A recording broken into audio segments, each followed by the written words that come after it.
এমন এক মানুষ যিনি আমাদের জন্য রাতের আঁধারে কেঁদেছেন, আল্লাহর কাছে আমাদের জন্য ক্ষমা চেয়েছেন, অথচ আমরা আজ তার নাম নিলেও চোখ ভিজে না।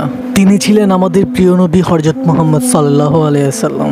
আসসালামু আলাইকুম প্রিয় সুধী, কেমন আছেন সবাই? আশা করি আল্লাহর রহমতে সকলেই ভালো আছেন। তো শুরু করা যাক।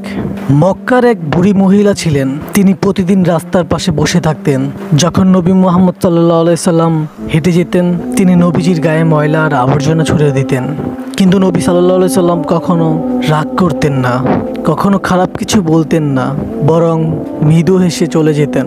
একদিন হঠাৎ নবী সাল্লাল্লাহু আলাইহি সাল্লাম দেখলেন রাস্তার পাশে সেই বুড়ি নেই, কেউ তাকে কষ্ট দিচ্ছে না। নবী সাল্লাল্লাহু আলাইহি সাল্লাম থেমে গেলেন, খোঁজ নিলেন, বুঝলেন বুড়ি গুরুতর অসুস্থ হয়ে বিছানায় পড়ে আছে।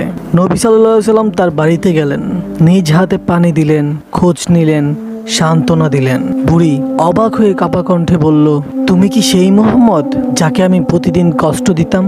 নবীজি সাল্লাল্লাহু আলাইহি সাল্লাম শান্তভাবে বললেন, হ্যাঁ আমিই মুহাম্মদ। বুড়ির চোখ ভিজে গেল। সে কাঁদতে কাঁদতে বলল, এমন চরিত্র তো কোনো মানুষের হতে পারে না, এটা শুধু একজন আল্লাহর রাসূলের চরিত্র হতে পারে। এবং সে সাথে সাথে ইসলাম গ্রহণ করলো। নবী সাল্লাল্লাহু আলাইহি সাল্লামের দয়া ও ক্ষমতাশীলতা মানুষকে ইসলাম গ্রহণ করতে বাধ্য করেছিল।